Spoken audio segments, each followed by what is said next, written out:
பார்த்தீங்கன்னா பாருங்கள், வெள்ளை கத்திரிக்காய் செடி ஒரு 2 செடி தான் வந்திருக்கு எங்கள் மாடி தோட்டத்தில். அழகாக இருக்குதுங்களா? அங்கே ஒரு வெள்ளை கத்திரிக்காய் இருக்குது, இந்த ஒரு வெள்ளை கத்திரிக்காய்.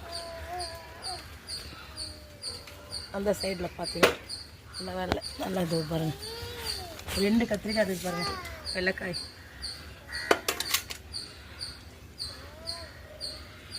இது இந்த வெள்ளைக்காய் 2 மொத்தம் 3 காய் தான் இருக்குது. 2 செடி தான் இந்த வெள்ளை கத்திரிக்காய் இருக்குது. இது டேஸ்ட் எப்படி இருக்குன்னு தெரியல, சாப்பிட்டு பார்த்தாலும் தெரியும். இது வரைக்கும் வெள்ளை கத்திரிக்காய் சாப்பிட்டதில்ல. நல்லா பியூர் வெள்ளையாக இருக்குது. புஜால கத்திரிக்காய் சூப்பராக இருக்கும் சாப்பிட. அப்படியே பார்த்தீங்கன்னா இந்த ஒரு வெள்ளை கத்திரிக்காய்,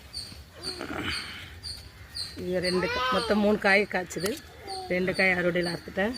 இது ஒரு காய்.